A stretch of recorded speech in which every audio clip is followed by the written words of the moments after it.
الشیطان الرجیم بسم اللہ الرحمن الرحیم الحمد للہ الذی نور قلوب العارفین بنور معرفته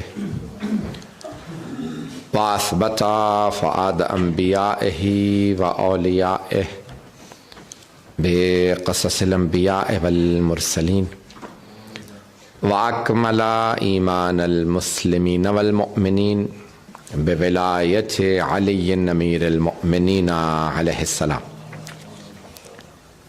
والصلاة والسلام والتحیۃ والاکرام علی افضل الموجودات العبد المؤید والرسول المسدد المصطفى الامجد المحمود الاحمد اعنی ابا القاسم محمد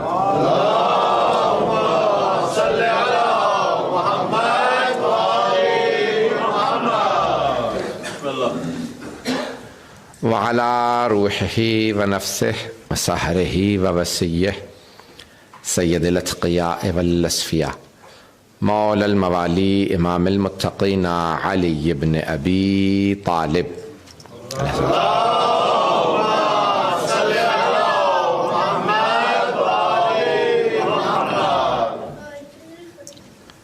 وعلى أوصيائه لا سيما بقية الآه في الأرضين روحي وأرواح العالمين لتراب مقدمه الفداء واللعنة الدائمة على أعدائهم أجمعين من الآن إلى قيام يوم الدين أما بعد فقد قالت فاطمة الزهراء سلام الله عليها أيها الناس اعلموا أني فاطمة وأبي محمد أقول عودا وبدأ ولا أقول ما أقول غلطة ولا أفعل ما أفعل شططة صلوات على محمد وعلى محمد.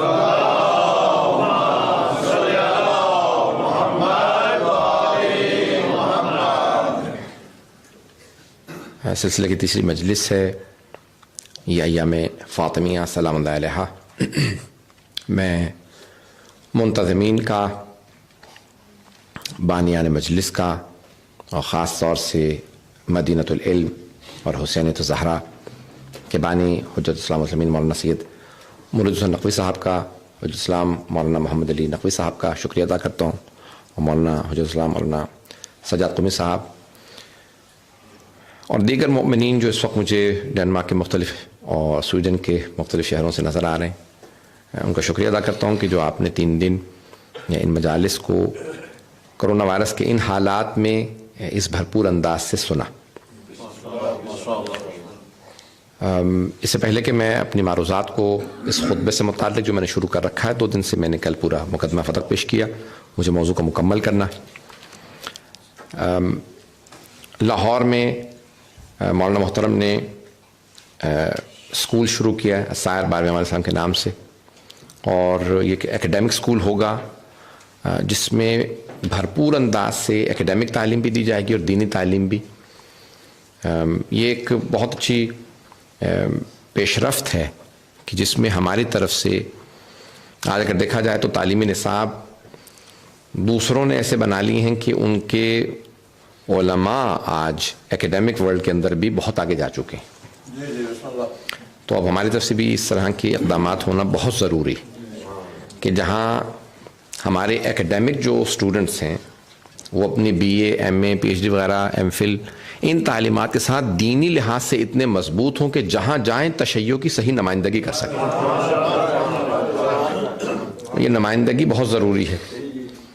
میں پچھلے کہہ لیں 24 سال ہے تبلیغی میدان میں سرگرم عمل ہوں، اور 28 برس ہو گئے اس لائن میں، یعنی طالب علمی کا دور جو ہمارا ساری زندگی رہتا ہے.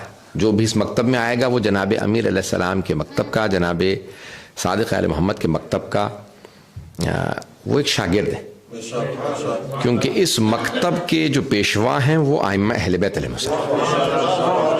اب ان کے سامنے بڑے سے بڑا آیت اللہ بھی ہو تو وہ شاگرد ہی، بڑے سے بڑا عالم ہو، مجتہد ہو، کیونکہ جہاں امام عالم ہو یہ ہمیں ہی اعزاز حاصل ہے کہ ہمارے ہر امام علم لدنی کے مالک ہیں. لوگوں کے پاس ایک ایسا امام نہیں، ہمارے پاس 12.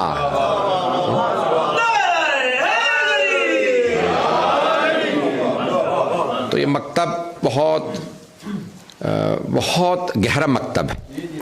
تو اس مکتب کے میں تقریباً پچھلے 20 سال سے مختلف جگہوں پہ پڑھاتا رہا، کتابیں بھی ترجمہ کی، خطابت کے میدان میں پھر بہرحال زیادہ اب ہمیں مصروفیات بڑھ گئی. لیکن شروع میں میں نے تدریس بہت زیادہ کی، تو اس دوران کوشش کرتا تھا جو بھی اکیڈمک بچہ پڑھنے آئے دینی تعلیم تو کوشش کرتے تھے عالم دین بن جائے. بہت سے عالم دین بنتے تھے، بہت سے اپنی لائن میں جاری رکھتے تھے. پھر میری کوشش یہ رہی کہ نہیں، جو جس لائن سے بھی آئے اپنی اس لائن میں تشیع کی صحیح نمائندگی کر سکے، اس کے عقائد اتنے مضبوط ہوں، وہ اپنا عقیدہ توحید بیان کرے، عقیدہ عدل بیان کرے، عقیدہ نبوت بیان کرے، عقیدہ امامت و ولایت بیان کرے، عقیدہ معاد قیامت، اس کے علاوہ قرآن سے متعلق، حدیث سے متعلق، ائمہ اہل بیت علیہ السلام کی سیرت و کردار سے متعلق. تو ہر لائن میں جب جائے وہ نمائندگی کرے تو لوگ کہیں جب ان کے مکتب کے عام لوگ ایسے ہیں،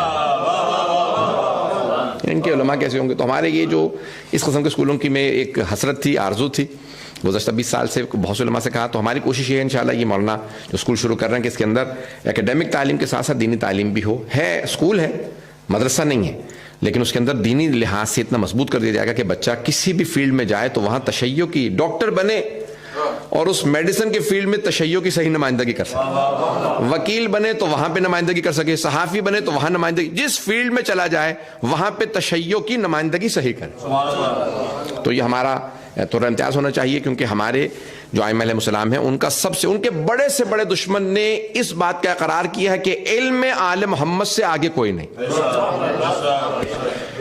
حضرات گرامی، جو پیش کر رہا ہوں آج، میں نے جس موضوع کو شروع کیا تھا جناب سیدہ سلام علیہ کے خطبے کو، اسی کو میں مکمل کرنا چاہتا ہوں. کہ خطبہ البتہ اس پہ میں نے دیکھا علماء نے اشرے بھی پڑھے ہیں، شہیدہ ثغیب کی تو یعنی 30 سے زیادہ مجالس ہیں صرف خطبے پہ. تو علماء نے اس خطبے سے متعلق، میری یہ تیسری مجلس ہے آپ کی خدمت میں، بہت کچھ بیان کیا. میں جلدی سے ترجمہ پیش کر دوں کیونکہ بہت سے چہرے آج نئے ہیں.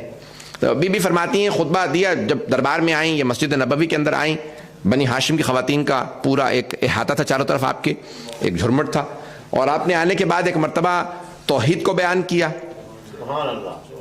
شروع توحید سے کی، توحید کو بیان کیا، پھر نبوت کو بیان کیا، اور بہت سے مطالب بیان کی. میں جلدی چند ایک اور مطالب پیش کروں گا. مجھے میرے بھائی نے، برخوردار نے، اسد عباس نے یہ گزشتہ برس وعدہ لیا تھا ان 5 مجالس کے لیے. 5 مجالس کا اس وقت وعدہ تھا، لیکن کورونا وائرس کی وجہ سے پھر ہم پورے سال سفر ہی نہیں کر سکے. بس محرم میں گیا، اور وہ بھی سارے اصول توڑتے ہوئے گیا تھا کہ جو ہو جائے محرم ہوگا، اور محرم ہوا. یہ اللہ کا وعدہ ہے، محرم ہونا ہے. تو عزیزان گرامی، اب میں یہ سال پاکستان کا سب کینسل کرنا پڑا. ابھی پاکستان پڑھ کے آیا ہوں کراچی، اس کے بعد پھر کربلا میں تھا، پھر یہاں پہ آیا ہوں. تو میں پیش کر رہا ہوں، پھر واپس جا کے مجھے اور بھی مجالس پڑھنا ہے. تو جناب خاتون جنت نے پورے دین کا خلاصہ ان 14 صفحوں میں بیان کیا. توحید کو بیان کیا، نبوت کو، پھر امامت کو. اور میں نے اس دن پیش کیا تھا کہ جناب امیر سے متعلق جملے کہے تو کہا کہ ابن عم، میرے چچا کے بیٹے، کوئی ایسا چچا ہونا کہ سیدہ جیسی بہو ہو ناز کرے. کہ وہ میرے ابن عم تھے کہ جب عرب کے بھیڑیے تم پہ حملہ کرتے، ذائب العرب، ذائب عربی میں بھیڑیے کو کہتے ہیں، ذائب العرب، جو عرب کے بھیڑیے حملہ آور ہوتے تھے تو تم ایسے بیٹھے ہوتے تھے جیسے سروں پہ پرندے بیٹھے، ہلتے نہیں تھے. وہ میرے ابن عم تھے، علی تھے، جو سارے عرب کے بھیڑیوں کا مقابلہ کرتے تھے، سب کے سر توڑتے، سب کا مقابلہ کرتے. بی بی نے تفصیل سے پیش کیا. اور پھر بی بی نے جو حکمت پیش کی ہے عبادات کی، آج جلدی سے وہ پیش کر دوں اگر سننا پسند فرمائیں.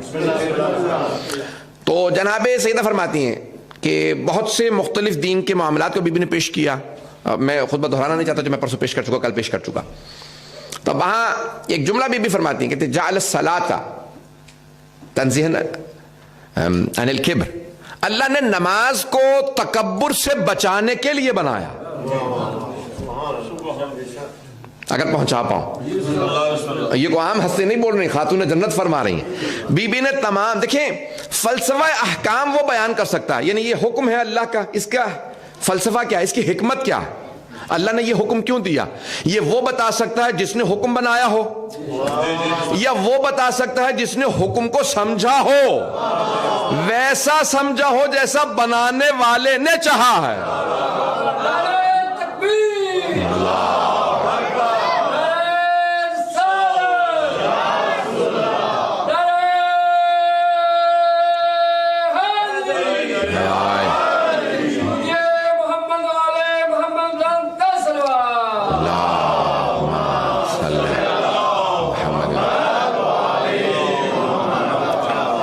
غور فرمائیے گا کہ بی بی کیا حکمت بیان فرما رہی، مجھے سارے مجمع کی توجہ چاہیے۔ فرماتی ہیں کہ نماز کو اللہ نے اس لیے بنایا ہے کہ یہ انسان کو تکبر سے بچاتی ہے، کیونکہ نماز میں انسان جھکتا ہے، توجہ، انسان سجدہ کرتا ہے، سجدہ کرنے سے تکبر دور ہوتا ہے۔ بھئی ایک حدیث میں دیکھ رہا تھا، البتہ میں نے یہ آن لائن دیکھی ہے، ابھی تک میں نے اس کے مصدر کو خود جا کے تلاش نہیں کیا، یعنی خود کتاب میں نہیں دیکھی ہے، یعنی حوالے سے پڑھی ہے آن لائن، یعنی انٹرنیٹ پہ پڑھی ہے۔ تو وہاں پہ فرما رہے تھے سارے فرشتوں نے کہا پروردگارا، شیطان کہہ رہا ہے کہ میں ابن آدم کو، تمام انسانوں کو، تمام بنی آدم کو سامنے سے، پیچھے سے، دائیں سے، بائیں سے گھیر لوں گا۔ کہ پروردگارا جب شیطان اتنا گھیر لے گا تو یہ انسان بچے گا کیسے؟ تو اللہ نے کہا اوپر کا بھی خالی ہے، نیچے بھی، جب ہاتھ اٹھائے گا دعا کے تو بچاؤں گا، جب زمین میں سجدے پہ جائے گا۔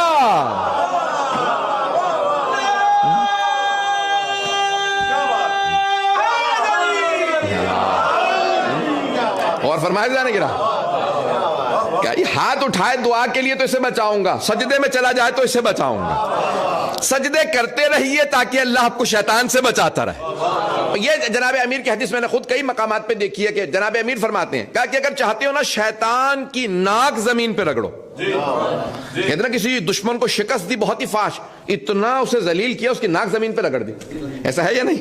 اردو میں بھی استعمال کرتے ہیں ہم۔ تو مولا فرماتے ہیں اگر چاہتے ہو نا شیطان کی ناک زمین پہ رگڑو، تو جب بھی مومن سے ملو تو ہاتھ ضرور ملاؤ، اور فجر کی نماز قضا نہ کرو۔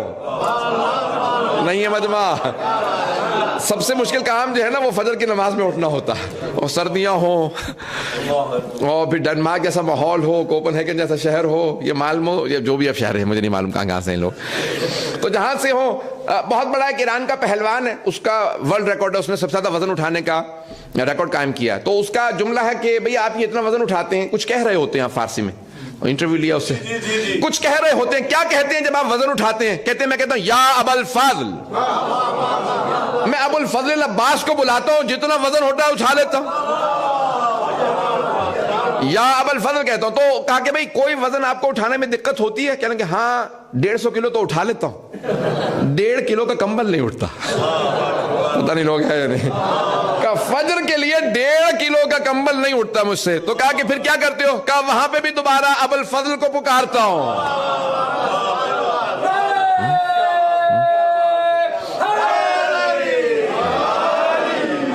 چلتے رہیے گا جانے گرامی، مجمع ہے نا میرے ساتھ، گرامی جس محبت سے سن رہے چلتے رہیے گا۔ تو جناب سیدہ فرماتی ہیں یہ نماز اللہ نے تکبر سے بچانے کے لیے دی۔ روزہ، صوم کیوں دیا اللہ نے؟ روزے کو عربی میں صاد و میم صوم۔ تو بی بی فرماتی ہیں کہ وجعل صوما، یہ روزہ کس لیے ہے؟ للاخلاص، یہ انسان کو اخلاص دیتا ہے، نہیں ہے مجمع، مخلص بناتا ہے، اخلاص دیتا ہے۔ بی بی ہاتھ باندھ کے عرض کروں گا آپ کی خدمت میں، نماز اخلاص نہیں دیتی، حج اخلاص نہیں دیتا، زکوٰۃ اخلاص نہیں، خمس، جہاد، یہ ساری عبادات ہیں، ان سے اخلاص کیوں نہیں آتا؟ بھائی تمام عبادات کچھ کرنے کا نام ہے۔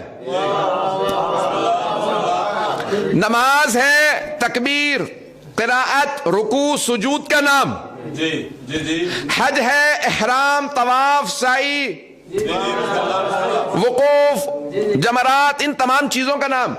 خمس و زکوٰۃ بھی کچھ ادا کرنے کا نام ہے، جہاد بھی کچھ کرنے کا نام ہے، تمام عبادات کچھ کرنے کا نام ہے، مجلس میں بھی آنے کا نام ہے۔ لیکن روزہ کیا ہے؟ روزہ کہ کوئی آدمی پوچھے بھی مجھے روزہ رکھنا، کل کیا کروں؟ کہ کچھ نہیں کرنا۔ کہ کیا مطلب؟ اب کل روزہ رکھنا تو کیا کروں؟ کہ کچھ کرنا نہیں ہے، روزہ کچھ کرنے کا نام نہیں ہے، نہ کرنے کا نام روزہ۔ پتہ نہیں لوگ ہیں یا نہیں۔ روزہ کچھ کرنے کا نام نہیں ہے، نہ کرنے کا نام روزہ. ابھی بھی نہیں پہنچے بہت سے لوگ. میں کہہ روزہ کیا کرنا ہے؟ کہ امساک، نیت اور امساک. روزہ نام ہے نیت کا، ابھی میری نیت ہے میں دن میں روزہ رکھوں گا. اور کیا امساک؟ امساک یعنی اپنے آپ کو روکنا، ایبسٹین کرنا، روکنا. ایک آدمی کیا پتا ویسے اپنا ہاتھ روکے ہوئے ہو، روزہ نہیں ہے لیکن ویسے ہاتھ روکے ہوئے، ہمیں کیا پتا روزہ ہے یا نہیں. جب تک آپ خود نہ بتائیں کسی کو میرا روزہ ہے، کسی کو پتہ نہیں چلتا اس کا روزہ. توجہ، بی بی فرماتی اللہ نے روزہ اخلاص عطا کرنے کے لیے بنایا. اخلاص وہاں ختم ہوتا ہے جہاں انسان بتاتا پھرے. جب بتا ہی نہیں رہے تو معلوم کسے کہ روزہ ہے یا نہیں ہے. اس لیے مخلص بننے کے لیے، اسے کہتے ہیں صرف ماہ رمضان کے روزے نہ رکھو، اگر ہو سکے تو ہر ہفتے جمعرات کا روزہ رکھ لو. مستحب ہے، سنت ہے کہ جمعرات کے جمعرات روزہ رکھیں. بہرحال اور بھی بہت سے مستحبات ہیں لیکن روزہ اخلاص کے لیے. بسم اللہ بسم اللہ. اور بی بی فرماتی ہیں وجعل الزکاۃ للنمو، زکوٰۃ کو اللہ نے بنایا ہے تاکہ برکت ہو، بڑھوتی ہو، توجہ، بلیسنگ ہو. اب یہ کافر سمجھ نہیں سکتا میں میرے پاس 100 تھے، جی جی جی میں نے اللہ کی راہ میں 5 دے دیے، اب 95 رہ گئے، یا 20 دے دیے 80 رہ گئے، تو میرے تو کم ہو گئے. جی جی جی. بی بی فرما رہی ہے نہیں اسی میں بڑھوتی ہوگی. اب تصور یہ ہے 100 میں پورا نہ پڑتا 80 میں پورا پڑے گا. اور فرما رہے بھائی یہ برکت کا تصور کافر نہیں سمجھتا، اس کے لیے مومن ہونا ہی ضروری ہے. یہ انسان کے لیے پورا نہیں پڑے گا لیکن اللہ سبحانہ وتعالیٰ اسی میں برکت دے دے گا، اسی میں برکت ہوگی. عزیزان گرامی بہت سے لوگ بہت کما لیتے ہیں، برکت نہیں ہوتی، اور بہت سے بہت کم کماتے ہیں. ایک صاحب کہنے لگے پتہ نہیں اس کے کیا لے کے آتا ہے، کہاں سے کماتا ہے، ماں باپ کو بھی دیتا ہے، بہن بھائیوں میں بھی بانٹتا ہے، بچوں کو بھی اچھا کھلا رہا ہے، اسکول بھی اچھے ہیں، ہم اتنا کما لیتے ہیں پھر بھی پورا نہیں پڑتا. میں نے کہا کہیں نہ کہیں خمس ادا کر رہا ہوگا. عزیزان گرامی ان میں برکات ہیں جو صرف مومن ہی سمجھ سکتا. یہ جو آپ والدین کے اوپر قربان کر دیتے نا پیسہ کہ نہیں جوڑ لوں، بوڑھے باپ کو اب کیا اس کو کیا ضرورت ہے علاج کراؤں، ماں کو کہاں زیارات پہ لے کے جاؤں، نہیں لے جاؤ، قرضہ لے کے ماں کو زیارت پہ لے جاؤ، نہیں داد ملے گی مجھے. قرضہ لے کے، بھائی حج قرضے سے نہیں ہوتا، زیارت ہو جاتی ہے، ابھی بھی نہیں ہے مجمع. اگر آپ ادھار لے کے حج پہ جائیں نا حج قبول نہیں ہے، کیونکہ قرآن کی آیت ہے وَلِلَّهِ عَلَى النَّاسِ حِجُّ الْبَيْتِ مَنِ اسْتَطَاعَ إِلَيْهِ سَبِيلًا. استطاعت ہو تو حج واجب ہوتا ہے، حج کے لیے استطاعت شرط ہے، زیارت کے لیے نہیں. اگر ادھار لے کے بھی زیارت پہ چلے جاؤ تب بھی زیارت قبول ہے. پتہ نہیں لوگ ہیں یا نہیں ہیں، ادھار لے کے بھی زیارت پہ چلے جائیے، زیارت قبول ہے. تو ایک صاحب، میرا ایک جملہ بہت سوشل میڈیا پہ مشہور ہوا ہے، جملہ پیش کرنا چاہتا ہوں، اگر سن بھی رکھا ہے تو دوبارہ محبت سے سن لیجئے گا معذرت کے ساتھ. تو عزیزان گرامی میں اکثر لوگ کہتے ہیں مولانا صحت ہوگی تو جاؤں گا، زیارتوں میں جب صحت ہوگی تو جاؤں گا، آج کل بیمار ہوں، پیسہ ہوگا تو جاؤں گا، آج کل پیسے نہیں، حالات ذرا بہتر ہو لیں، کرونا ہے، داعش ہے، حالات بہتر ہوں گے تو جاؤں گا. تو میں کہتا ہوں نہیں، بیمار ہو تو جاؤ، صحت وہاں سے لے کے آؤ. دولت نہیں ہے تو جاؤ، دولت وہاں سے لے کے آؤ. حالات اچھے نہیں ہو نہ ہو وہاں سے لے کے آؤ. جب حسین دشمنوں کو دے دیتے تو اپنوں کو.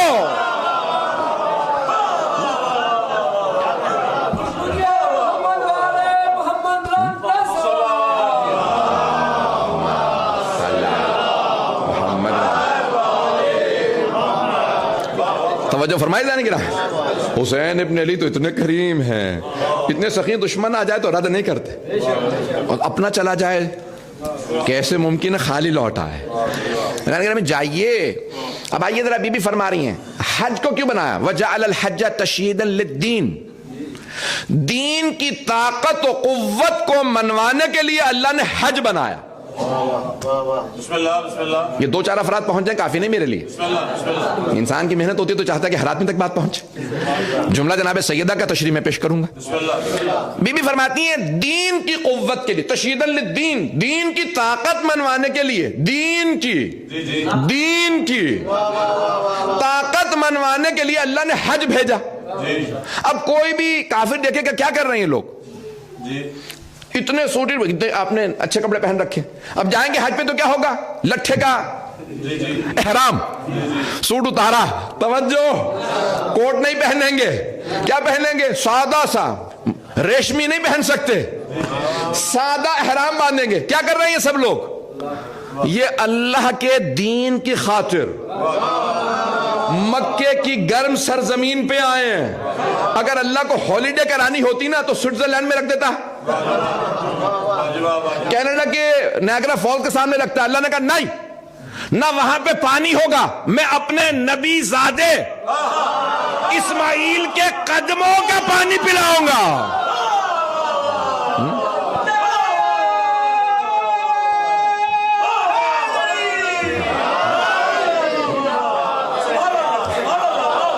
ایک نبی زادے کے قدموں کا پانی پلاؤں گا.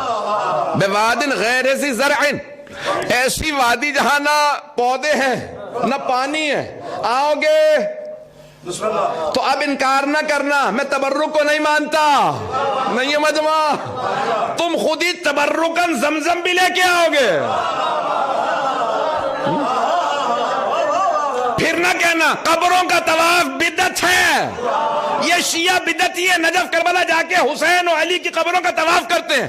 جب تم مکے جاؤ گے تو سارے مسلمان حجر اسماعیل کو طواف میں شامل کریں گے. اندر سے طواف جائز ہی نہیں ہے، باہر سے کرو گے. بھئی یہاں کیا ہے کہ حضرت اسماعیل کی قبر، چلے وہ نبی تھے، اور کس کی قبر، ان کی ماں کی قبر، حضرت حاجرہ، نہ نبی نہ امام، نہیں ہے مجمع، نہ رسول، ان کی قبر، 18 انبیاء کی قبریں.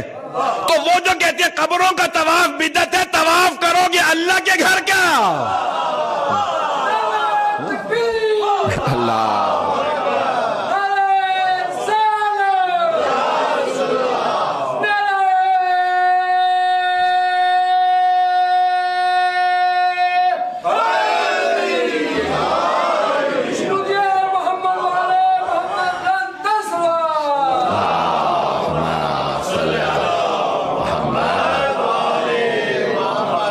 اور فرمائے رضانی کرام. اگر کوئی کہہ دے کہ نہیں قبروں کا طواف بدعت ہے تو پھر مکے میں نہیں، وہ اللہ نے چونکہ حکم دیا وہاں جائز ہے، اس کا مطلب ہے اللہ کو پتا ہے. نہیں ہے لوگ، وہ علیم و خبیر ہے، اسے وہیں پہ قبریں بنوائیں کہ تاکہ بعد میں جو فتوے لگانے والے آئیں گے بدعت، شرک، حرام، ان سب کو یہیں پہ طواف کرواؤں گا. پتہ نہیں بات پہنچ رہی ہے نہیں پہنچ رہی. تو عزیزان گرامی، وہ تشدید للدین، کیا 2 پارچے پہن رکھے، ایسا ہے یا نہیں؟ ساری دنیا کے مسلمان کتنے آتے ہیں؟ 27-28 لاکھ، 30، اب تک ریکارڈ جو ہے 33-34 لاکھ کا مجمع. اس سے زیادہ وہ بلا سکتے ہیں اور لوگ بھی جانے کے لیے تیار ہیں، لیکن گنجائش نہیں. تو کہتے ایک وقت میں 33-34 لاکھ سے زیادہ افراد مت آنے دو. تو اب دین کی طاقت کا مظاہرہ ہوتا ہے حج سے. بی بی فرما رہی ہیں توجہ، سب لوگ 2 پارچے باندھتے ہیں مکے کی گرم سرزمین پہ، آ کے وہاں پہ کیا کرتے ہیں، طواف. کوئی پوچھے کیا کر رہے ہیں، طواف. طواف کیا ہے، کعبے کے گرد جا رہے ہیں. توجہ، یہ کعبے کے گرد جا رہے ہیں. کچھ پڑھنا واجب ہے، پڑھنا واجب نہیں ہے، ہیں دعائیں، کچھ نہ پڑھو، صرف طواف کر لو، حج ہو گیا. پڑھنا بھی کچھ نہیں، صرف طواف ہے. نہیں ہے مجمع، دیکھیں طواف ہے محبت کی علامت. یہاں بڑے بڑے ادبا بیٹھے ہیں، محبت کی علامت ہے طواف. چراغ جلا دینا تو ایک مرتبہ سارے پروانے آ کے طواف کرتے ہیں. غزل میں مثال دی جاتی ہے، یہ پروانے اس شمع کے عاشق طواف کر رہے ہیں، اور کسی نے تو یہاں تک کہہ دیا پیغمبر شمع ہیں، صحابہ پروانے. ان سب نے کہا صحابہ پروانے ہیں، پیغمبر شمع، صحابہ کو برا نہ کہنا. بڑی بری مثال دی ہے. مجھے بالکل پروانے پسند نہیں. جانتے ہیں کیوں؟ شمع کے بجھتے ہی چھوڑ کے چلے جاتے ہیں.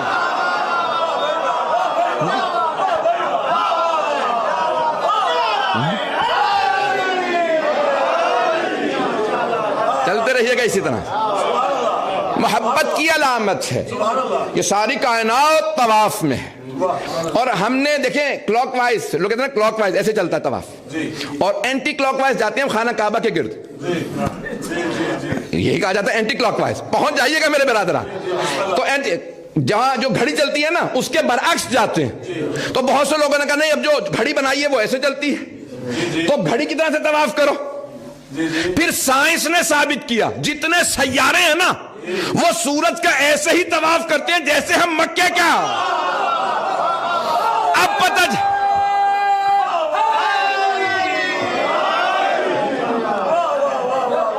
یہ سائنس نے 20ویں صدی میں جا کے ثابت کیا. 19ویں صدی میں ثابت ہوا جتنے سیارے پلانٹس ہیں وہ سورج کا طواف کرتے ہیں اینٹی کلاک وائز، اور سارا نظام شمسی چلتا ہے اینٹی کلاک وائز. توجہ، اب تو مانو محمد برحق ہے.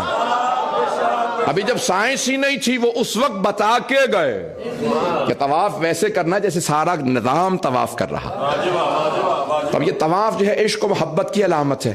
اب اگر چاہے مکے میں ہو چاہے کربلا میں ہو، اگر کوئی بہن بھائی کے گرد طواف کرے تو یہ محبت کا اظہار کر رہی ہے نا کہ یہ مکے کا طواف. عزیزان گرامی، وہاں صفا و مروہ، ان صفا والمروہ من شعائر اللہ، قرآن کی آیت ہے سورہ بقرہ. میں نے موضوع بہت زیادہ پھیلا دیا، میں چلتا رہوں یا ان الصفا والمروہ من شعائر اللہ. صفا و مروہ اللہ کی نشانیاں، شعائر اللہ میں سے ہیں. اور اللہ خود ہی قرآن کریم میں اسی سورہ بقرہ میں فرماتا ہے کہ جو بھی چاہتا ہے کہ اسے تقوی کا رتبہ مل جائے تو انہا من تقوی القلوب، جو بھی ومن یعظم شعائر اللہ فانہا من تقوی القلوب، جو بھی اللہ کی نشانیوں کی تعظیم کرے وہی متقی بنتا.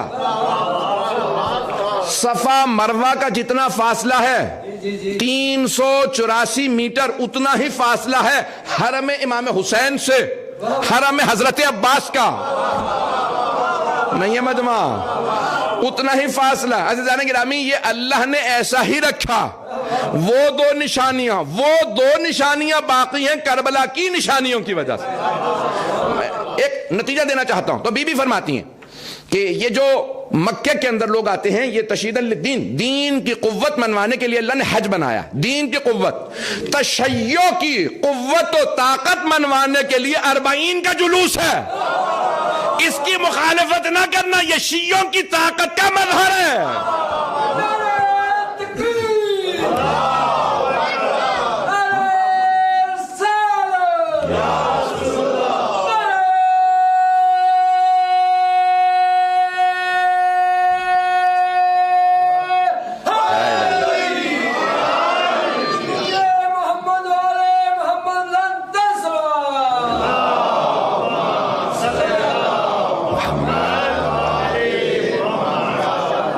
اگر بات پہنچا پاؤں، توجہ ہے کہ تشیع کی طاقت کا مظہر ہے.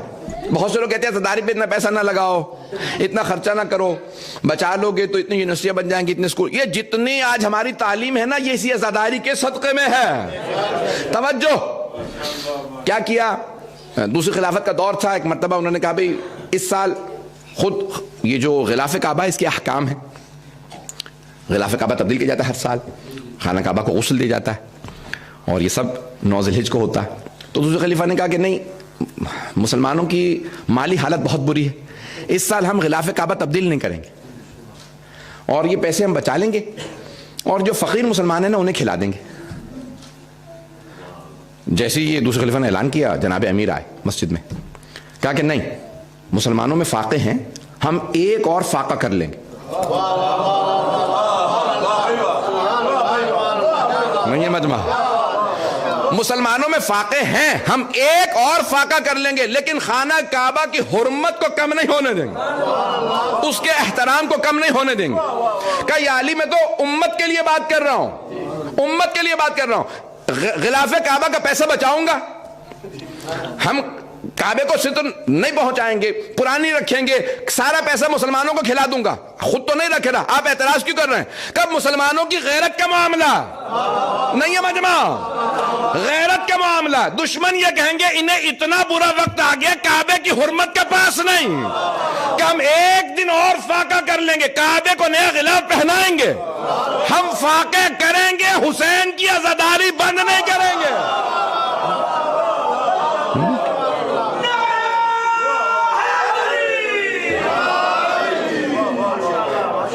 بات پہنچ رہی ہے گرام میں؟ یہ جناب سیدہ فرما رہی ہیں تشہیداً للدین وجعل الحج تشہیداً للدین، اللہ نے حج کو دین کی قوت منوانے کے لیے بھیجا۔ بات پہنچ رہی ہے جان گرام؟ فلسفہ احکام کو وجعل ولایتنا، یہ ہماری جو ولایت ہے اللہ نے اس کو کیوں بنایا؟ تو بی بی فرماتی ہیں امت کی وحدت کے لیے، امت کی وحدت ہوگی تو ہماری ولایت پہ نہیں پہنچ سکے، نہیں پہنچا پایا، امت کی وحدت ہوگی تو ہماری ولایت پہ، ہماری ولایت پہ۔ تو بی بی سمجھا گئی جب بھی وحدت کا نعرہ دو تو ہمیں نہ بھلانا، آل محمد کو نکال کے کوئی وحدت نہیں ہو سکتی، وحدت ہوگی تو آل محمد پہ، آل محمد کے اوپر وحدت ہوگی، انہیں نکال کے کوئی وحدت کا نعرہ نہ دے، آل محمد کو رہنے تو ہم وحدت کر لیتے ہیں، وحدت ہے تو آل محمد علیہ السلام پہ، انہیں نکال کے کوئی وحدت نہیں ہے۔ رضوان گرامی جناب سیدہ نے جو پورا نظام دیا، پورے کا پورا جو فلسفہ احکام دیا، لگتا ہے کہ احکام ان کے سامنے بنے ہیں، انہوں نے اپنی آنکھوں سے دیکھا جب اللہ حکم دے رہا تھا نماز ایسی ہو، روزہ ایسا ہو، حج ایسا ہو، زکوٰۃ ایسی ہو، ولایت کیوں آئی ہے، تو یہ اللہ نے یہ سارا نظام دیا، جناب سیدہ نے فرمایا۔ اور پھر بی بی نے جو اپنا مقدمہ فلک پیش کیا جس کو میں کل پیش کر چکا، آج اس کا اتمام پیش کرنا چاہتا ہوں، تتمہ وقت کے اندر گفتگو اگر مجمع میرے ساتھ چلے گا۔ عزیزان گرامی، اب دنیا کے اندر اصول یہ ہے کہ جو مقام اللہ نے جو دلوں میں محبت ڈالی ہے اولاد کی، وہ کسی کی نہیں، ایسا ہے یا نہیں؟ ہاں ہوں کریے گا۔ جو اولاد کی محبت ہے نا، دیکھیں ماں باپ کے لیے اللہ نے حکم دیا احترام کرو، ان کی خدمت کرو، کیوں؟ اللہ جانتا ہے کہ یہ جب بچے بڑے ہو جاتے ہیں نا تو ماں باپ سے دور ہو جاتے ہیں، لیکن یہ نہیں کہ اولاد سے محبت کرو، یہ یعنی دیکھیں وہ انسان میں ہے ہی، اس کے باوجود پیغمبر اسلام نے فرمایا اپنے بچوں کو محبت کا اظہار کرو، دل میں نہ رکھو، صرف اظہار کرو، نہیں پہنچا پا رہا ہوں، اظہار کرو، بیٹا مجھے آپ سے محبت ہے، میری بیٹی مجھے آپ سے محبت ہے، میں نے ڈانٹا اس لیے نہیں تھا کہ مجھے نفرت ہے، کیونکہ بچے کو پتہ نہیں ہوتا، غلط فہمی کا شکار ہو جاتا ہے، باپ ڈانٹ رہا ہے پتہ نہیں محبت کرتا بھی ہے یا نہیں، تو حبیب خدا نے فرمایا بار بار محبت کا اظہار کرو، صرف کہا نہیں، اظہار کر کے بتایا۔ کبھی میں حسین کو آغوش میں لائے گا، اللہم انی احب حسینا فاحب من احب حسینا، پروردگارہ مجھے حسین سے محبت ہے، تو اس سے محبت کر جو حسین سے محبت کرے۔ بار بار اظہار کیا کہ اظہار کرو۔ تو اب یہ اولاد کی محبت کا اظہار، اولاد ایسی چیز وہ کہتے ہیں واحد دنیا کا رشتہ ہے، ماں باپ جنہیں اولاد سے کبھی حسد نہیں ہوتا، اگر سننا چاہیں گے، واحد رشتہ جنہیں حسد نہیں ہوتا، ماں باپ یہ چاہتے ہیں میرا بچہ مجھ سے بھی آگے جائے، انہیں حسد نہیں ہوتا۔ توجہ، آج سارے کے سارے ہمارے مسلمان بھائی ہم سے یہ کہتے ہیں کہ صحابہ کا احترام واجب ہے، کیوں؟ کیونکہ پیغمبر کے صحابی ہیں، جو پہلو میں بیٹھا ہو اسے علم بھی ملا، ایمان بھی ملا، تقوی بھی ملا، کس کی وجہ سے؟ پیغمبر کی وجہ سے، ان کی صحبت میں رہا تو یہ مقام، اور وہ جو آغوش میں پلا ہو، جس کی رگوں میں پیغمبر کا خون ہو، اس کا احترام واجب نہیں؟ کیسا اصول بناتے ہیں مسلمان بعض اوقات کہ جو ساتھ بیٹھا ہے اس کا احترام واجب ہو گیا، اور جس کی رگوں میں خون دوڑا اس کا احترام واجب نہیں؟ اللہ اکبر! اصول بناؤ تو قرآن اور عقل کے عین مطابق ہونا چاہیے، قرآن اور عقل کے عین مطابق ہو، یہ نہ کہ ایسا اصول بناؤ کہ نہ عقل مانے نہ قرآن مانے۔ پورے قرآن کریم میں توجہ ہو سارے مجمع کی، چیلنج دے کے پیش کر رہا ہوں بات، مجھے معلوم ہے پوری دنیا میں بات جا رہی ہے، پورے قرآن کریم میں اللہ نے کہیں پہ بھی نہیں کہا کہ ہم نے انبیاء کے جو وارث بنائے ہیں وہ ان کے صحابہ بنائے. بسم اللہ بسم اللہ. اگر بات پہنچ جائے, جہاں جہاں اللہ نے قرآن میں ذکر کیا ہمیشہ کہا اِنَّا مِن ذُرِّيَّتِهِ, اس کی ذریت میں سے اس کے وارث ہے. پتہ نہیں لوگ ہیں یا نہیں ہیں, بات پہنچ رہی ہے, ہمیشہ ذریت میں ہے. تو اب یہاں پہ ہمیشہ جب سب انبیاء کے وارث اللہ نے چنے, میرا سوال ہے آپ سے, تمام جناب آدم سے جناب عیسیٰ تک سارے انبیاء کے جو وصی ہیں نا, اوصیاء, اللہ نے چنے قرآن میں. اب رسول خدا کے اوصیاء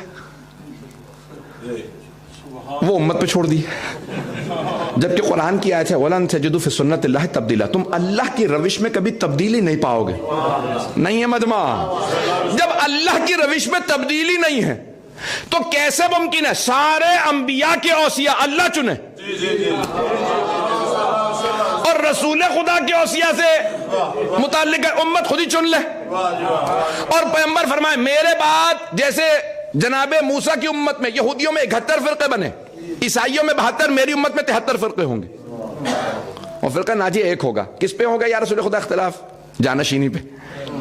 جانشینی کا فیصلہ نہیں کریں گے, جو اختلافی مسئلہ اس کا تو فیصلہ ہونا چاہیے. پتہ نہیں لوگ ہیں یا نہیں. سارے انبیاء نے بتایا یہ میرا وصی ہے. سوال کیا 5ویں امام سے, کہا مولا قرآن کی آیت ہے کہ جناب سلیمان نے ایک مرتبہ کہا کون ہے مجھے تخت بلقیس لا دے. واقعہ بڑا تفصیلی ہے, وقت نہیں ہے, سب کے ذہنوں میں ہے. تخت بلقیس کون مجھے جلدی لا دے گا؟ قال عفریت من الجن, جنوں میں سے عفریت نے کہا, دیو تھا بہت بڑا. تو اس نے کہا میں لے آؤں گا قبل ان تقوم من مقامک, اس سے پہلے کہ آپ اپنی جگہ سے اٹھیں نا, میں جاؤں گا اٹھا کے تخت لے آؤں گا. حضرت سلیمان نے کہا یہ تو بہت دیر ہے. اب وہ شکل دیکھ رہا کہ میں اٹھ کے جا کے ان کے اٹھنے سے پہلے لے آؤں گا, اور پھر بھی دیر ہے. کہا اور کوئی سب, قالا من عنده علم من الکتاب, اللہ نے جناب آصف ابن برقیہ کا نام نہیں بتایا وہ جس کے پاس کتاب کا کچھ علم تھا. اس نے کہا آپ کی پلک جھپکنے کی مدت سے پہلے میں تخت بلقیس لے آؤں گا, اور لے آیا. توجہ, کتاب کا کچھ علم تھا.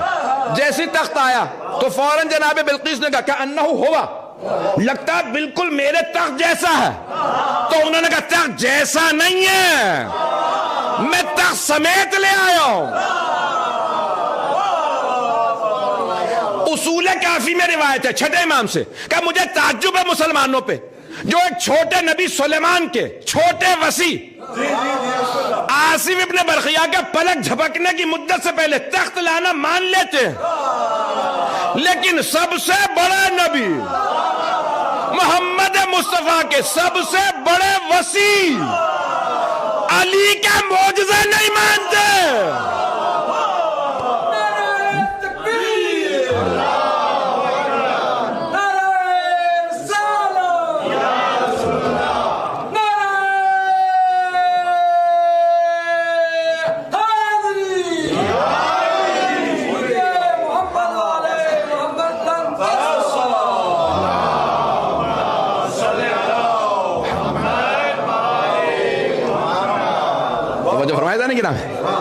یہ اصول کافی میں روایت. تو 5ویں امام سے پوچھا, یہ 6 امام کا جملہ تھا, 5ویں امام سے پوچھا, کہا مولا یہ حضرت نبی سلیمان علیہ السلام کیا خود تخت بلقیس نہیں لا سکتے تھے اتنی مدت میں؟ کیا لا سکتے تھے؟ کہا پھر انہوں نے آصف نے برقیہ سے کیوں کہا؟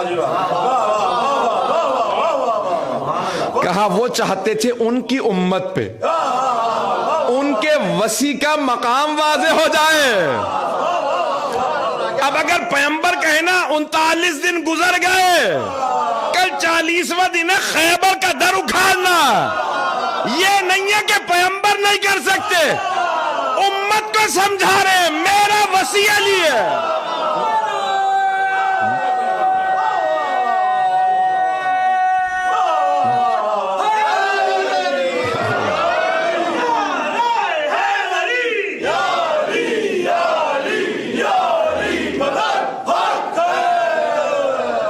بات واضح ہوئی ہے نہیں کرا؟ میں آج واقعاً پورا خون ذکر دے رہا ہوں.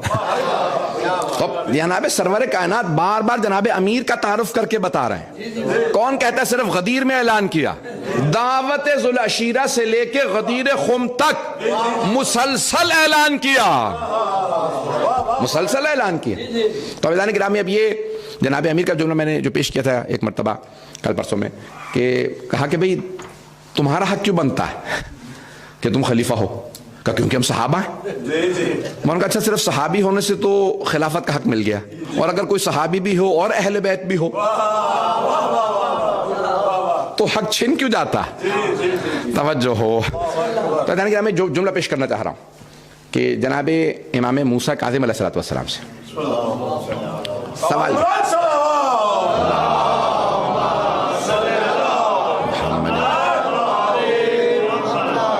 وقت تو گزر گیا, آخری دن ہے, آخری مجلس ہے, تھوڑا سا اگر وقت زیادہ لوں گا تو معذرت. تو ایک مرتبہ جناب ساتویں امام صاحب سے ہارون الرشید نے سوال کیا, عباسی خلیفہ جو قاتل بھی امام علیہ السلام کا, اس ملعون نے سوال کیا, کہا کہ فرزند رسول, اچھا میں تھوڑی سی تاریخ پیش کر دوں فدق کی, کہ رسول اسلام کو میں نے پیش کیا تھا کل کہ 8 ہجری کے اندر خیبر سے واپسی پہ فے کے طور پہ ملا, آپ نے جناب سیدہ کو دیا, پہلے خلیفہ نے جناب سیدہ سے چھینا, اور پھر تیسرے خلیفہ نے جب حکومت کو مل گیا تھا, اگر حکومت کا تھا تو تیسرے خلیفہ نے مروان کو دے دیا, اپنے بھانجے کو دے دیا, مروان کو دے دیا کہ بھئی یہ تیرا. جب معاویہ آیا تو اس نے کہا کہ نہیں صرف مروان کا نہیں ہو سکتا, میرے بیٹے کا بھی اس میں حصہ رکھو, مروان کا بھی حصہ رکھو, اور ایک اور 3 افراد کو تقسیم کر دیا. پھر عمر ابن عبدالعزیز نے جو مروان کا پوتا تھا اس نے کیا کیا کہ چھٹے امام کو دے دیا.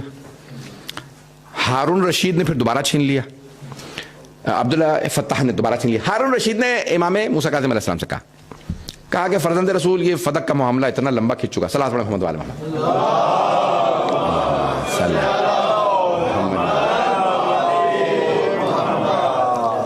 چلے گا, مجمع رہے گا میرے ساتھ. تو ساتویں امام علیہ السلام سے ایک مرتبہ ہارون رشید نے کہا فرزند رسول میں فدق کا معاملہ ختم کرنا چاہتا ہوں, آپ مجھے حدود بتا دیں, اس کی بارڈر لائن بتائیے, میں آپ کو فدق واپس کر دیتا ہوں. مولانا نے کہا تو کبھی بھی نہیں دے گا. اس نے کہا نہیں, آپ مجھے حدود بتائیں, میں آپ کو فدق واپس کر دوں گا. بھئی یہ بار بار دینا چھیننا بتا رہا ہے کہ دل میں چور تھا, پتہ نہیں لوگ ہیں یا نہیں ہیں. تو اس نے کہا میں ایک ہی مرتبہ میں معاملہ ختم کر دیتا ہوں, آپ مجھے حدود بتائیے, میں فدق آپ کو واپس کر دیتا ہوں. مولانا نے کہا نہیں تو کبھی بھی نہیں دے گا. کہا آپ حدود بتائیے تو صحیح, آپ ایک ہی بات کہہ رہے ہیں میں نہیں دوں گا, مجھے بتائیں میں دے دوں شاید. امام نے کہا پھر سن, یہ جو افریقہ کا بارڈر ہے نا, جہاں تک حدود اسلامی حدود, یہ ایک بارڈر ہے, دوسرا بحر الکاہل تک ہے, تیسرا یہ جو روس کی حدود ہے آذربائیجان وغیرہ وہاں پہ, اور چوتھی اس کی حد ہے ایران. اس نے ایک مرتبہ امام موسیٰ کاظم علیہ السلام کو دیکھا, کہا فلا یبقى لنا شیء, تو ہمارے لیے تو کچھ بھی نہیں بچتا. یہ میری پوری حکومت کی آپ نے حدود بتا دی کہ بھئی ایران سے لے کے بحر الکاہل یعنی فلسطین کے اختتام تک, آذربائیجان سے افریقہ تک, اتنی بڑی حکومت میری ساری آپ کی ہے. امام نے کہا یہی تو فدق ہے. نہیں ہے لوگ, امام نے کہا صرف اس باغ کا نام فدق نہیں, میں اپنے انداز سے پیش کروں, الفدق هو العالم والعالم هو الفدق. یہ ساری دنیا ہی فدق ہے, یہ ساری کائنات جناب سیدہ کی ہے. پتہ نہیں لوگ ہیں یا نہیں ہیں, یہ سب کچھ جناب سیدہ کا. کوئی اس میں کہیں پہ بھی کہے میرا حق ہے تو وہی غاصب ہے, سب کچھ جناب سیدہ کا. تو امام موسیٰ کاظم علیہ السلام نے فرمایا کہ یہ حدود ہیں, اب بتا. کہ فلا یبقى لنا شیء, تو ہمارے لیے تو کچھ بچتا ہی نہیں. مولانا نے کہا یہی تو فدق ہے. انہوں نے باغ فدق نہیں لیا تھا, حق اہل بیت چھینا تھا. اہل بیت کا حق چھینا, سب کچھ آل محمد علیہ السلام کا. پتہ نہیں بات پہنچ رہی ہے نہیں پہنچ رہی. اس نے دوسرا ایک اعتراض کیا امام موسیٰ بن جعفر علیہ السلام پہ, میں مطالب لے کے آؤں گا, اگر دل کو لگے تو ضرور بولیے گا. اس نے کہا کہ بھئی اے موسیٰ بن جعفر, ساری دنیا آپ کو کہتی ہے ابن رسول اللہ, فرزند رسول, اور آپ کسی کو ٹوکتے ہی نہیں ہیں. آپ تو رسول خدا کی بیٹی کی نسل سے ہیں, تو آپ تو بنے فرزند علی. لوگوں کو کہنا چاہیے ابن علی, لوگ کہتے ہیں کہ ابن رسول اللہ، اور آپ کسی کو روکتے نہیں. ہم فرزند رسول نہیں، ہم تو ان کی بیٹی کی نسل سے ہیں. تو ہمیشہ باپ کی طرف منسوب ہوتے ہیں کہ تو بیٹی کی نسل سے. تو مولا نے کہا کہ اگر آج رسول اسلام تشریف لے آئے اور تجھ سے تیری بیٹی کا رشتہ مانگے تو رشتہ دے گا؟ کہ رشتہ دوں گا. بڑے بڑوں نے خود ہی رشتے پیغمبر کو دیے. آدھا مجمع ہے آدھا پریشان ہے. بڑے بڑوں نے خود ہی رشتے پیش کیے، میں خود جا کے رشتہ دے کے آؤں گا. لوگ تو بیٹیاں خود گھر میں دے کے چلے گئے کہ میری بیٹی آپ ہی کی ہے. نکاح پیغمبر نے پڑھا. اب سمجھ میں آ کر کبھی کوئی اعتراض کرے شادی کیوں کی تھی؟ کی نہیں تھی. پتہ نہیں بات پہنچی یا نہیں پہنچی. پہنچ گئی ہے. تو کہا میں خود اپنی بیٹی کا رشتہ پیغمبر کو دوں گا. پیغمبر کیوں مانگیں گے؟ میں دوں گا. مولانا نے کہا ہم رشتہ نہیں دیں گے. کہ استغفر اللہ ربی واتوب الیہ. آپ پیغمبر اسلام کو اپنی بیٹی کا رشتہ نہیں دیں گے؟ کہا ہاں کبھی نہیں، کیونکہ پیغمبر کبھی مانگیں گے ہی نہیں.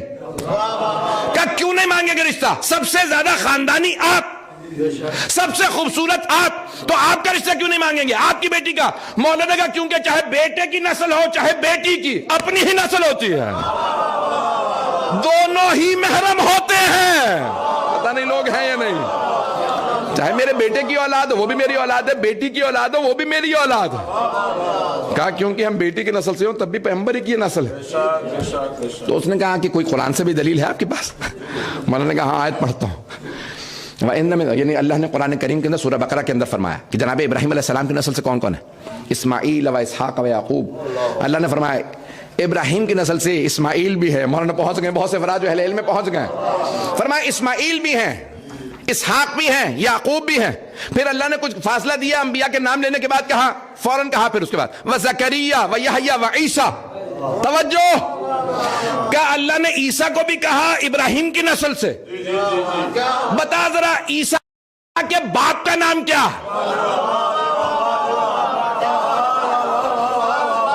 اس نے کہا اللہ نے جناب عیسیٰ کو بغیر باپ کے پیدا کیا تھا، ان کا کوئی باپ نہیں ہے. تو کہا اللہ قرآن میں کہہ رہا ہے اسماعیل کی نسل سے ہے؟ نہیں ہے مجمع. کہا ہاں عیسیٰ ابراہیم کی نسل سے ہیں، جناب مریم کی طرف سے، حضرت مریم کی طرف سے، ابراہیم کی نسل سے. کہا اتنے 1000 سال کا فاصلہ، اتنے 1000 سال کا فاصلہ ابراہیم علیہ السلام سے عیسیٰ علیہ السلام تک. اتنے 1000 سال میں ماں کی طرف سے عیسیٰ ابراہیم کی ذریت، اور ہم رسول خدا کی ڈائریکٹ بیٹی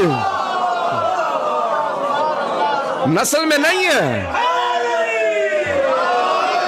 بات پہنچی ہے جانے گرام میں کہ 1000 سال کا فاصلہ نہیں ہے، رسول خدا کی بیٹی ان کی نسل سے ہم ہیں. تو ہم تو ذریت رسول خدا ہیں، یہ قرآن سے ثابت کیا ہے. جانے گرامی آل محمد علیہ السلام، یہ فدق کا معاملہ، آل محمد کا معاملہ میں مکمل نہیں کر سکا تو مجھے 2-4 منٹ دیں گے، مکمل کر دوں گا.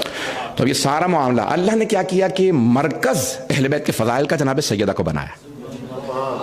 تعارف اہل بیت کا مرکز خاتون جنت کو. آپ کے اگر ذہنوں میں حدیث قصہ ہو، ہاں پہنچ گئے.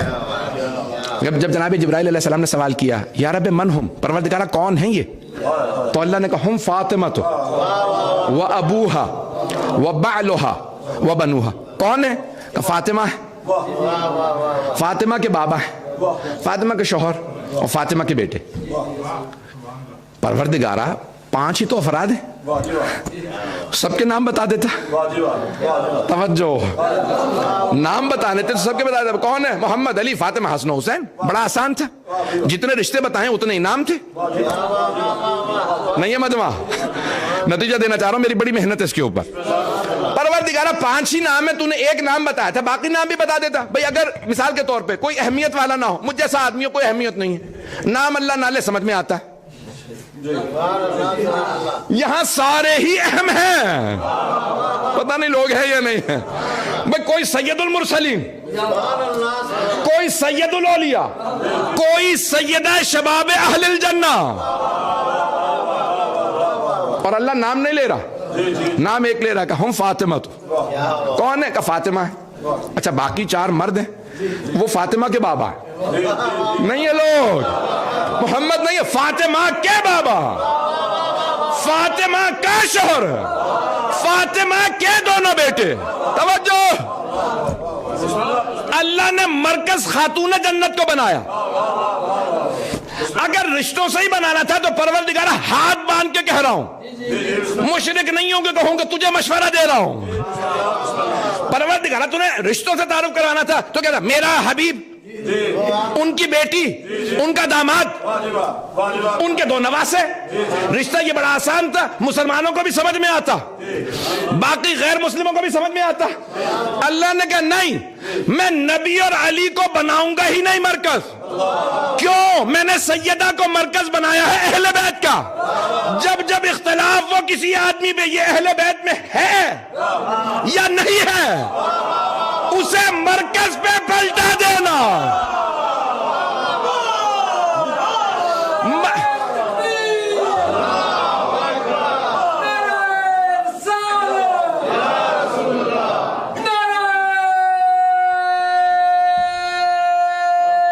شکریہ، محبت،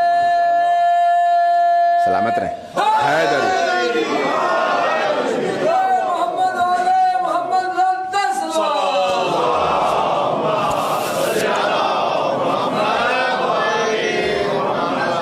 اور فرمایا تھا جانے گرا، مرکز اللہ نے جناب سیدہ کو بنا کہ جب جب اختلاف ہو کوئی اہل بیت میں ہے یا نہیں ہے، مرکز پہ پلٹانا.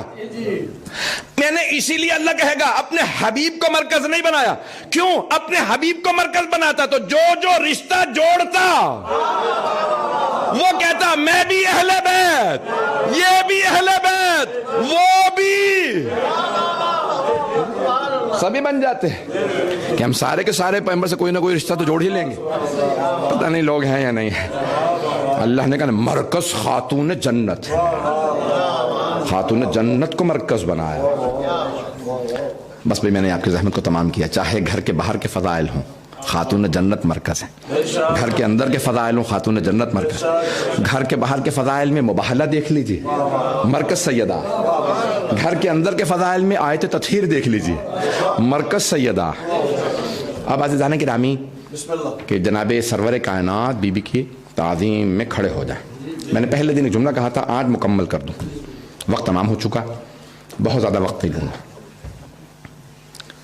کہ جناب سرور کائنات کے لیے ایک ام المومنین فرماتی ہیں کہ کلما دخلت علیہ فاطمہ قام الیہا وقبل یدہا وَأَجْلَسَهُ فِي مَجْلِسِهِ. بہت بڑا جملہ کہ جب جب جناب سیدہ، فضائل کا ایک جملہ سن لیجیے، میرا آپ سے وعدہ ہے اگر آپ کو ادراک ہو نا ان فضائل کا، ہر آنکھ میں آنسو آ جائے، فضائل ہی میں آنسو آ جائیں گے. تو ام المومنین فرماتی ہیں، کہتی ہیں جب جب، ایک دفعہ نہیں، کلما، جب جب سیدہ بارگاہ رسالت میں تشریف لاتی تھی تو قام الیہا،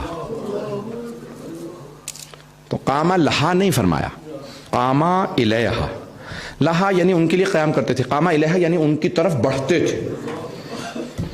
تو چار کام کرتے تھے، کھڑے ہو جاتے، آگے بڑھتے، ہاتھ چومتے، قبل ید، ان کا ہاتھ چومتے، اللہ اکبر، سرور کائنات، ہاتھ چومتے، وَأَجْلَسَهَا فِي مَجْلِسِهِ، اپنی ہی نشست پہ جناب سیدہ کو بٹھا دیتے. جب جب جناب سیدہ تشریف لاتے. کون فرما رہی ہیں؟ ام المومنین. اے مسلمانوں، ملاؤں کی نہ سننا، ماں کی سن لو.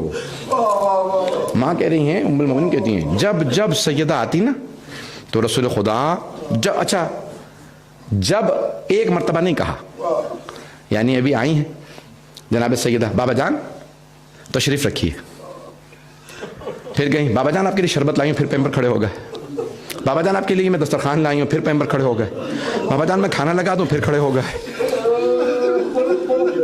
اتنی محبت کا اظہار. دنیا میں کسی باپ کو اپنی بیٹی سے اتنی محبت نہیں جتنی جناب سرور کائنات کو جناب خاتون جنت سے تھی. بے انتہا محبت. جملے سنیں گے، میں بھی فضائل کے 2 جملے پڑھ دوں، اس کے بعد پھر مسائب پہ آؤں گا. اپنی جگہ بٹھاتے، پوچھا یا رسول اللہ، آپ نے کہا ماں باپ اگر اولاد سے محبت کا اظہار کریں تو چہرہ چومیں، ماتھا چومیں، رخسار، گلا چومیں، اولاد ماں باپ سے محبت کا اظہار کرے تو ہاتھ چومے. آپ سیدہ کا گلا چومتے ہیں سمجھ میں آتا ہے، بیٹی ہیں، ہاتھ کیوں چومتے ہیں؟ تو آپ فرمائیں گے یہ ام و ابیہا، یہ اپنے بابا کی ماں ہے. عجیب و غریب ہے نا، یہ عام بی بی نہیں ہے. رسول خدا امہات المومنین کہتی ہیں اتنی محبت کا اظہار کرتے ہیں. 2 جملے سنیے گا کہ بہت زیادہ بوسے دیتے. کہا جب جب جنت کا مشتاق ہوتا ہوں نا، میں سیدہ کی گردن کا بوسہ دیتا ہوں. سیدہ کے گلے سے جنت کی خوشبو آتی ہے، یہ جنت سے آئی ہیں. تو بہت زیادہ رسول اسلام صلی اللہ علیہ وسلم بہت زیادہ محبت کا اظہار فرماتے. اور ایک ام المومنین سے پوچھا، کہا کہ رسول خدا کو سب سے زیادہ محبت کس سے تھی؟ سب سے زیادہ علی سے تھی، فاطمہ سے، حسن حسین. کہا سب سے زیادہ فاطمہ سے محبت تھی.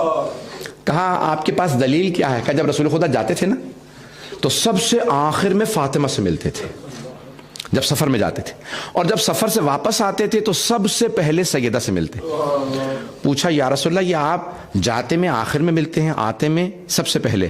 کہا میں چاہتا ہوں میرا اور سیدہ کا جو فاصلہ ہے وہ سب سے کم رہے، جدائی کا فاصلہ کم رہے.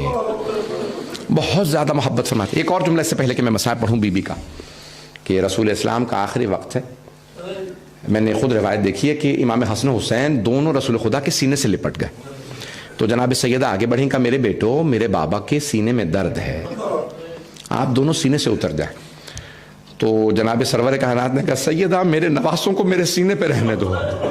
جب یہ میرے سینے سے لپٹتے ہیں نا تو مجھے سینے میں راحت محسوس ہوتی ہے، یہ درد میرا کم ہو جاتا ہے. یعنی اپنے بچوں سے زیادہ اپنے بابا سے محبت کا اظہار فرما رہی ہیں کہ میرے بابا کا مقام و عظمت کیا. کوئی آدمی دنیا میں اولاد سے زیادہ کسی کو نہیں چاہتا. جناب سیدہ فرماتی ہیں مجھے سب سے زیادہ محبت، کسی بیٹی کو اپنے باپ سے اتنی محبت نہیں جتنی جناب سیدہ کو رسول خدا سے. کسی باپ کو اپنی بیٹی سے اتنی محبت نہیں جتنی رسول خدا کو اپنی بیٹی سے. آئیں بھائی مجھے معاف کر دیجیے گا، ایک سخت جملہ کہہ رہا ہوں کہ سرور کائنات جب جناب سیدہ کو پیار کرتے نا تو کئی مرتبہ رونے لگتے ہیں. ایک مرتبہ گھر میں تشریف لائے، دیکھا جناب سیدہ چکی چلا رہی ہیں. سرور کائنات نے دیکھا کہ آنکھوں میں آنسو ہیں اور آنکھوں کے نیچے حلقے ہیں. کہا بیٹی یہ کیا حالت بنا رکھی ہے؟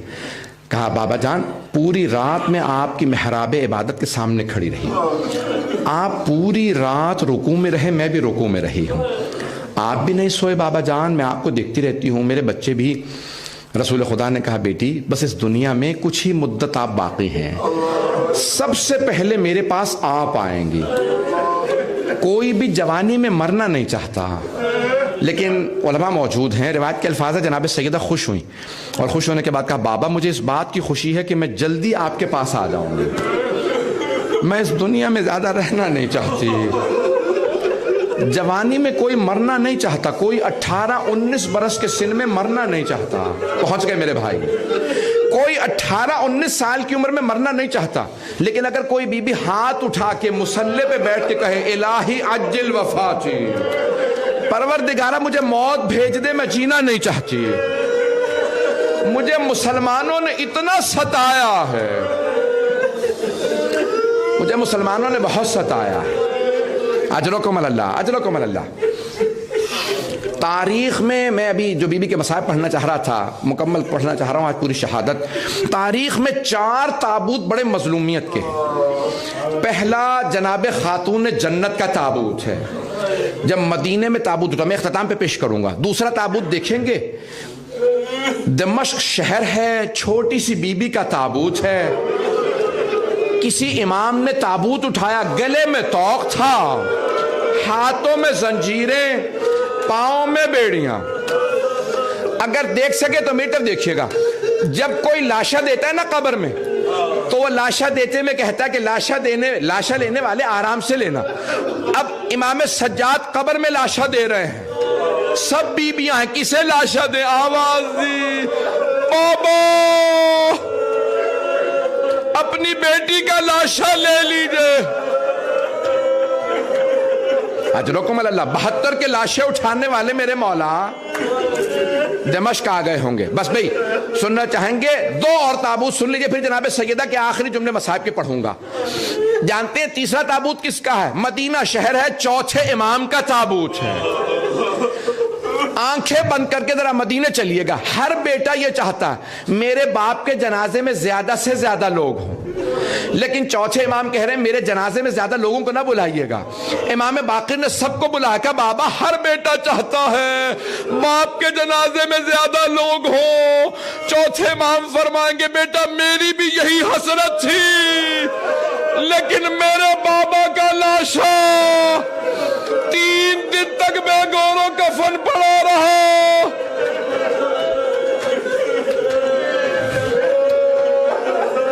اجرکم اللہ، 3 دن تک بے گور و کفن پڑا رہا۔ چوتھا تابوت پل بغداد ہے، 4 مزدور دھوپ میں ایک لاشا رکھ رہے ہیں اور 5واں مزدور نعرہ لگا کے کہہ رہا ماتا امام الرفضا، رافضیوں کا امام مر گیا۔ یہ 7ویں امام کا تابوت رکھا ہے۔ بس بھی میں نے کہا تھا 4 تابوت ہیں۔ اجرکم اللہ، چلیں ذرا میرے ساتھ کہ جناب سیدہ نے جناب امیر کو رات کی تاریکی میں کچھ وصیتیں کی اور ایک مرتبہ رو کے کہا یا علی قیامت تک آنے والی میری ساری نسل کو میرا سلام کہہ دیجئے گا، سلم علی ولد یوم القیامہ۔ قیامت تک آنے والی یعنی بی بی فرما رہی ہیں قیامت تک میری نسل باقی رہے گی، ان سب کو میرا سلام۔ سادات کرام آپ کو جناب سیدہ نے سلام کہا اور باقی کو یہ نہ سوچے مجھے سلام نہیں کہا۔ سارے جناب سیدہ کے ایمانی بیٹے ہیں، روحانی بیٹے، سب کو سلام ہے جناب سیدہ کا۔ تو بی بی فرماتی ہے قیامت تک آنے والی میرے سارے بیٹوں کو میرا سلام، میری ساری نسل کو اولاد کو سلام۔ پھر ایک مرتبہ یا علی رات کی تاریکی میں مجھے غسل دیجیے گا، غسلنی باللیل وحنتنی باللیل وکفنی باللیل وصلی علی باللیل۔ پھر رو کے کہا ودفنی باللیل۔ پھر ایک مرتبہ کہا اسما مجھے ایک بات سے بہت زیادہ حیا آتی ہے، جب میرا تابوت اٹھے گا تو کچھ نامحرم میرا قد دیکھ لیں گے۔ کتنی سخت پردے کی پابند ہے جناب سیدہ۔ جناب اسما نے فرمایا کہ بی بی جب ہم حبشہ گئے تھے نا جعفر طیار کے ساتھ، تو حبشہ میں نے دیکھا لوگ تابوت میں جنازے اٹھاتے ہیں۔ جناب سیدہ نے فرمایا اسما میرے لیے ایک تابوت بنا دو، میرا جنازہ تابوت میں اٹھایا جائے۔ جناب اسما نے ہر روز بیٹھ کے تابوت بنانا شروع کیا۔ کہا بی بی میں نے تابوت بنا دیا، ہاتھ باندھ کے جملہ کہوں مجھے معاف کر دیجیے گا، میں روک کے مسائل پیش کر رہا تھا تاکہ میں آرام آرام سے تفصیل سے پڑھ سکوں، لیکن شاید میں خلاصہ کر دوں تفصیل سے نہ پڑھوں۔ جناب سیدہ نے کہا تابوت میں میرا جنازہ اٹھانا، میں ہاتھ باندھ کے کہوں گا بی بی آپ کا جنازہ تابوت میں اٹھا، لیکن بی بی ذرا شام آ کے دیکھیے آپ کی ساری بیٹیاں شرابی کے دربار میں۔ اجرکم اللہ، اجرکم اللہ۔ بس پھر رونے میں بخل نہ کیجیے گا، شب شہادت ہے، آج پوری دنیا میں چراغ ہے، آپ نے کچھ دیر کے لیے روشنی بجھائی ہے، آپ تاریکی میں تو نہیں بیٹھے رہیں گے، کچھ دیر میں روشنی جلا دی جائے گی، لیکن ہائے جنت البقیع کی ٹوٹی قبریں، جس بی بی کے صدقے میں پوری دنیا میں چراغ ہے اس بی بی کی قبر پہ چراغ نہیں۔ آج رات امام زمانہ جنت البقیع میں کھڑے ہوں گے، مجھے میری ماں کا پرسہ دو، میری دادی کا پرسہ، لیکن جب لوگ جائیں گے اندھیرا تاریکی۔ اجرکم اللہ، اجرکم اللہ۔ بس بھائی رونے میں بخل نہ کیجیے گا، آخری جملے پیش کر رہا ہوں، 5 منٹ کی زحمت دوں گا۔ بس بھائی ایک تابوت ہے، ایک جناب سیدہ نے وصیت کی یا علی مجھے رات میں غسل دیجیے گا۔ میں نے سارے مصائب ختم کر دیے، جناب سیدہ کا آخری دن ہے، آپ نے بولا فضا فضا آج میری وفات کا دن ہے، جب میرے دونوں بیٹے حسن و حسین گھر آئے نا پہلے انہیں کھانا کھلا دینا، بعد میں بتانا مان نہیں رہی۔ جناب فضا نے فوراً جناب اسما کو بلایا، ام ایمن سب کو بلا لیا۔ جناب سیدہ نے کہا رک جاؤ، میں اپنے حجرے میں جا رہی ہوں، جب تک تسبیح کی آواز آتی رہے سمجھ لینا میں ہوں، جب تسبیح کی آواز بند ہو جائے سمجھ لیا میں اپنے بابا کے پاس چلی گئی۔ تسبیح کی آواز آتی رہی، سبحان اللہ والحمد للہ ولا الہ الا اللہ واللہ اکبر۔ بس بھئی تسبیح کی آواز بند ہونا تھی، بیویوں نے ماتم شروع کیا، اپنے سینوں پہ ماتم کرتی تھی، سر پہ ماتم کرتی تھی۔ اتنے میں امام حسن و حسین گھر میں تشریف لائے، جیسے ہی آئے نا سب بیویوں نے اپنے آنسو پوچھ لیے۔ جناب فضا نے کہا شہزادو آپ دونوں پہلے کھانا کھا لیجیے۔ امام حسن مجتبیٰ نے فرمایا فضہ کبھی آپ نے آج تک دیکھا ہم نے ماں کے بغیر کھانا کھایا ہو؟ ہم نے آج تک ماں کے بغیر کبھی کھانا نہیں کھایا۔ کہ آپ کی ماں کی وصیت تھی پہلے کھانا کھلا دینا۔ ایک مرتبہ دسترخوان بچھایا، کھانا لگایا، نہیں ہم کھانا نہیں کھائیں گے۔ دونوں شہزادے ماں کے حجرے میں آئے، دونوں نے ایک مرتبہ جناب سیدہ کو چومنا شروع کیا، بوسے دیے، بس بھائی 5 منٹ کی میں نے زحمت دینی ہے۔ دونوں اٹھے، اپنے امامے اتارے، گھٹنوں پہ مارے، امامے کھول دیے، ننگے پاؤں ننگے سر مسجد نبوی میں آئے۔ جناب امیر فرش پہ بیٹھے تھے، دائیں جانب سے مولا حسن آئے، بائیں جانب سے مولا حسین، دونوں نے گلے میں باہیں ڈالی، نہ جانے رو کے کیا کہا۔ جناب امیر نے بلند آواز سے کہا واہ ویلا یا رسول اللہ، اجرکم اللہ، یا رسول اللہ۔ سارے صحابہ نے کہا یا علی کیا بات ہے، ہم نے آپ کو کبھی بلند آواز سے روتے نہیں دیکھا۔ کہا بنت رسالت نے میرا ساتھ چھوڑ دیا، فاطمہ اپنے بابا کے پاس چلی گئی۔ اجرکم اللہ، اجرکم اللہ۔ بس بھی ایک مرتبہ رات کی تاریکی میں مولا نے غسل دیا، کفن دیا۔ جب کفن دے لیا، جن جملوں پہ شیخ عباس قمی کہتے ہیں کہ ملائکہ رونے لگے، وہ جملے پیش کر رہا ہوں، اسی پہ تمام کروں گا کہ ایک مرتبہ امیر المؤمنین نے آواز فضہ ذرا میرے بچوں سے کہو اپنی ماں سے وداع کر لیں۔ تابوت میں لاشا رکھا، ایک مرتبہ کفن دینے کے بعد کہا میرے بچوں سے کہو، تو روایت کے الفاظ ہیں سب سے پہلے جناب زینب کبریٰ آئیں، ماں سے لپٹ کے رونے لگیں۔ بیٹیوں کو عجیب و غریب محبت ہوتی ہے ماں سے، اور اگر بیٹی کو یہ پتا ہو ماں پہ بڑا ظلم ہوا ہے، ماں بڑی دنیا سے مظلومیت کی حالت میں گئی ہے۔ آخری جملے ہیں، ایک مرتبہ جناب زینب کبریٰ تڑپنے لگیں، جناب ام کلثوم کو لائیں۔ اب مولا نے آواز دی، کہا فضہ میرے بیٹوں کو بلائیے۔ مولا حسن آئے، لپٹ کے رونے لگے، اماں میں آپ کے بغیر جی نہیں سکتا، رو رہے تھے۔ اتنے میں مولا نے کہا فضہ میرا حسین کہاں ہے؟ کہا مولا حسین کہتی ہیں اگر میری ماں فخر مریم ہے تو میں فخر عیسیٰ ہوں، جب تک ماں نہیں بلائے گی میں نہیں آؤں گا۔ مولا حسین دروازے میں آ کے کھڑے ہو گئے، دونوں ہاتھ دروازے پہ رکھے، جب بلند آواز سے رونے لگے۔ علماء نے لکھا ایک مرتبہ کفن کے بند کھل گئے، 2 ہاتھ بلند ہوئے، الفاظ نہیں لیکن میرا دل کہتا ہے جناب سیدہ نے کہا ہوگا میرے مظلوم، میرے پیاسے، میرے غریب، ماں سے ناراض نہ ہو، میں چھوڑ کے نہیں جا رہی، میں کربلا ساتھ جاؤں گی۔ میرے لال جب تو زلجنا سے گرے گا میں اپنا برقع پھیلاؤں گی، جب خنجر چلے گا میں گلے پہ انگلیاں رکھوں گی، میرے حسین ناراض نہ ہو۔ مولا حسین آگے بڑھے، ماں کے گلے میں باہیں ڈالی، اماں۔ بڑے بڑے علماء نے جملہ لکھا، حضرت جبرائیل علیہ السلام نازل ہوئے، کہا یا علی حسنین کو سیدہ سے جدا کر دے۔ ملائکہ نے عبادت بند کر دی، پروردگارہ تو نے کن کی ماں کو اٹھا لیا۔ اجرکم اللہ، مجھے بتایا کہ آج مومنات میں تابوت اٹھے گا، آج مومنات میں تابوت اٹھے گا۔ بھئی آپ نے امام باقا کا نام رکھا ہے حسینیت الزہرا، بی بی کے نام سے منسوب ہے۔ میری طرف دیکھئے گا، ہاتھ باندھ کے 2 منٹ کی زحمت تمام کر دیا۔ میں اپنی ماں بہنوں سے بیٹیوں سے کہوں گا جب تابوت اٹھے نا تو ذرا تابوت کے اطراف میں تلاش کیجئے گا۔ میرا دل کہتا آج شام سے کوئی بی بی ضرور آئے گی، میری ماں کا پرسہ دو۔ میرا دل کہتا کوئی چھوٹی بی بی ضرور آئے گی، میری دادی کا پرسہ دو۔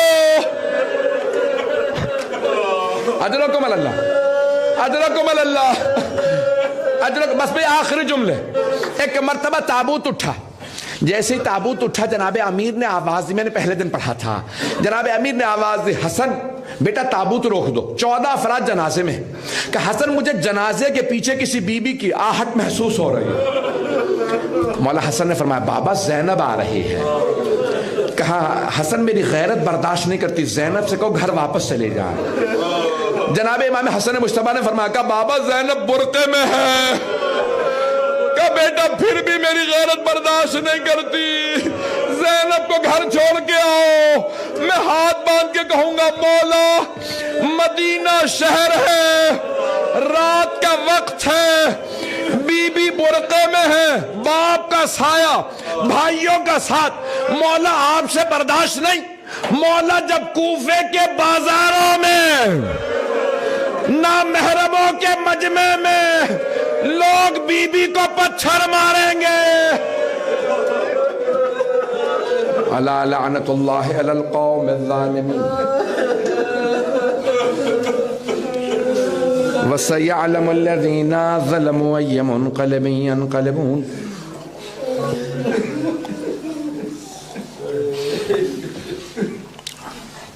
بس پہ 2 دعا کے جملے مجھ سے بالکل آج پڑھا نہیں جا رہا. 2 دعا کے جملے. پروردگارا تجھے واسطہ جناب سیدہ کی عظمتوں کا, ہمیں امام زمانہ کا ظہور دیکھنا نصیب فرما. تجھے واسطہ اس ہاتھ کا جو پہلو پہ رہا کرتا تھا, ہم سب کو جنت البقیع تعمیر ہوتا دیکھنا نصیب فرما.